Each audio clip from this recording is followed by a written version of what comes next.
วัสดีพ่อแม่พี่น้องวันนี้มาผัดข้าวเด้อ นี่วิธีผัดข้าวสิว่าสิอย่าทำแต่ผัดข้าวเดี๋ยวย่างผัดข้าวกูจะกินแล้วนี่กูปักเฮียก็ได้อันนี้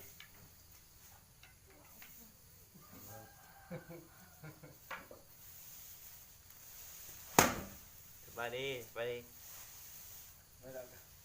สบายดีสบายดีสบายดีคือพี่น้องเอ็กซ์แนลออกไป2 3ได้ปะ สบายดีพ่อแม่พี่น้องเดี๋ยวแต่การเชนแนลแล้วกันเชนแนล การแชนแนลกรอบการแชนแนลจะได้ตื่นมากันวันธรรมดากรอบการแชนแนลโอ้ได้ฮะกรอบการ ที่นั้นวิธีนิ่มข้าว กรอบการแชนแนล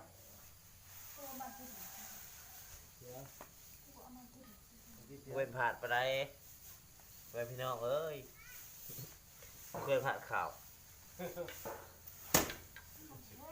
สื่อธรรมดาพวกภาษาเสือแค่เนี้ยเพื่อแพ้พวกกูทั้งท้าย เดี๋ยวเวลา ไปเรื่อย เดี๋ยวกูเป็นตัวเก๋ เฮ้ยพวกนั้นเหยียบที่เหยียบได้หรือเปล่าเหยียบทะเลหน่อยไป อ๋อไม่ทำข้าวที่ตาได้ เอาไหม เดี๋ยวจีบดิอ๋อมา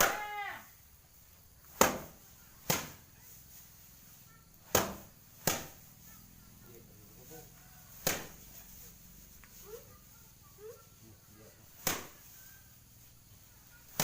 หยียบที่ เก็บตีน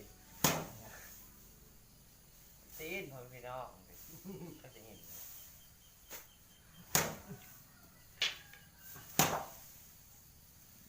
เสียอยู่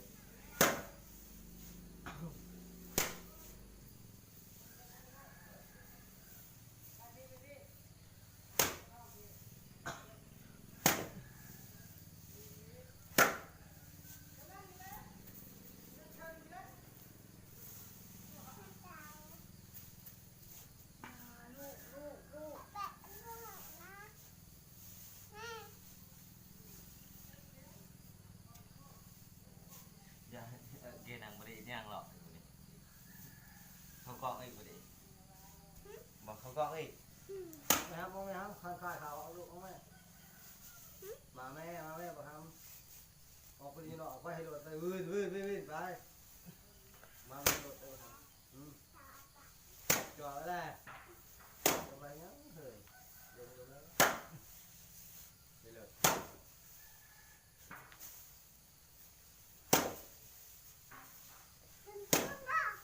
ส่งกูเด้อ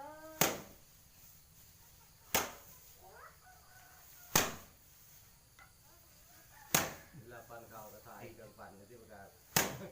ยานั่งครับมาตรงนี้นะครับนี่ อันนี้เชียวอันนี้ก็วิธีแบบใหม่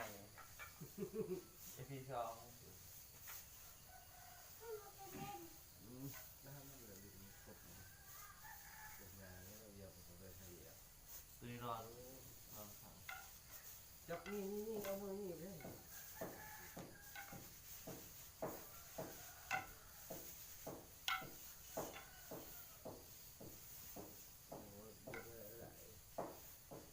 ก็เยอะเทียมไม่ได้ แล้วมั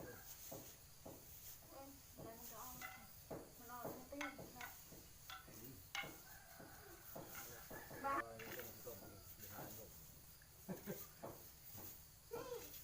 ดี๋ยวพวกเนี้ย เมื่อมาพูดอะไรกูไปเถอะ ทีหมัด มันแข็งเลย โอ้เร็วมากลูก เรียบร้อยบอย นี่คือเลือกเขาแล้วพอพี่น้องเลือกเขาตัวมาออกว่าเขารีบก็ออก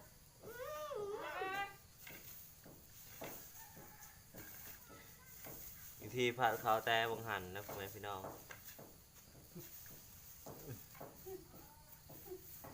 ยังกูได้กูได้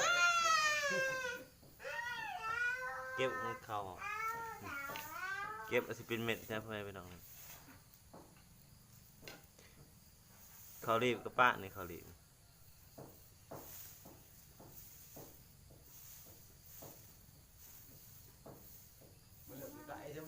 เรื่องไก่สิ บ่เห็น